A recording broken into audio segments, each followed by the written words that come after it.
ബിഷ്ണോയി എന്ന് പറഞ്ഞാൽ ഹിന്ദു മതത്തിലെ ഒരു വിഭാഗം വൈഷ്ണവ ആരാധന, വിഷ്ണുവിനെ ആരാധിക്കുന്നവരാണ്.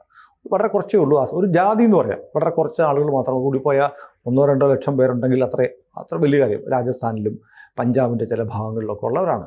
ഇവർ വളരെ വിശുദ്ധമായി ജീവിക്കുന്ന നിർമ്മലമായ ജീവിതം, മാംസാഹാരം കഴിക്കത്തില്ല, മറ്റൊരു ജീവികളെയും ഉപദ്രവിക്കത്തില്ല, അഹിംസയാണ്. ലോറൻസ് ബിഷ്ണോയി അഹിംസയുടെ ആളാണോ എന്നുള്ള ചോദ്യം അവിടെ നിൽക്കട്ടെ.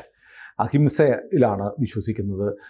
മറ്റുള്ളവരെ ഉപദ്രവിക്കില്ല, കള്ളം പറയില്ല, മോഷ്ടിക്കത്തില്ല, ഇങ്ങനെയുള്ള കുറേ വിശ്വാസങ്ങളുണ്ട്. അവരെ സംബന്ധിച്ച് കൃഷ്ണമൃഗം എന്ന് പറയുന്ന മാനുണ്ടല്ലോ, കൃഷ്ണമൃഗം, അവർ ഭഗവാൻ കൃഷ്ണൻ്റെ പ്രതിരൂപമായിട്ടാണ് കരുതുന്നത്.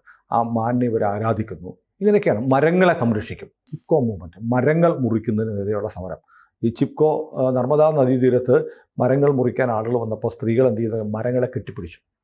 ആ ചിപ്കോ സമരം ഉണ്ടായത് ബിഷ്ണോയി സമുദായത്തിൻ്റെ ഒരു ആചാരത്തിൽ നിന്നാണ്. അതായത് ഈ മുഗൾ ഭരണകാലത്ത് ബിഷ്ണോയി സമുദായം, ഹിന്ദുക്കളിലെ വിഷ്ണു ഭക്തരായ ആളുകൾ താമസിക്കുന്ന പ്രദേശത്തെ മരങ്ങൾ മുറിക്കാനായിട്ട് മുഗൾ ചക്രവർത്തിയുടെ ആളുകൾ വന്നു. മുസ്ലിം ഭരണാധികാരികളാണ്, ഭയങ്കര ക്രൂരന്മാരാണ്. അപ്പോൾ സ്ത്രീകൾ പറഞ്ഞു, ഞങ്ങൾ ഈ മരമൊന്നും മുറിക്കാൻ പറ്റത്തില്ല, പ്രത്യേകിച്ച് ആല്, ദേവദാരു, മറ്റേ ആര്യവയ്പ്പ് പോലെ ഹിന്ദുമത വിശ്വാസത്തിൽ വളരെ പവിത്രമായി കരുതുന്ന മരങ്ങളൊക്കെയാണ് മുറിക്കാൻ പോകുന്നത്. ഇവർ ആ മരങ്ങളെ കെട്ടിപ്പിടിച്ചിരുന്നപ്പോൾ ഈ ദുഷ്ടന്മാരായ മുഗളന്മാരെന്ത് ചെയ്തെന്നറിയോ, ആ കെട്ടിപ്പിടിച്ചിരുന്ന ആളുകളെ ഉൾപ്പെടെ മരങ്ങൾ മുറിച്ചു കളഞ്ഞു. അപ്പോൾ മരങ്ങളോടും പ്രകൃതിയോടും ഒക്കെ വലിയ സ്നേഹമുള്ളവരാണ് ബിഷ്ണോയി സമുദായക്കാർ.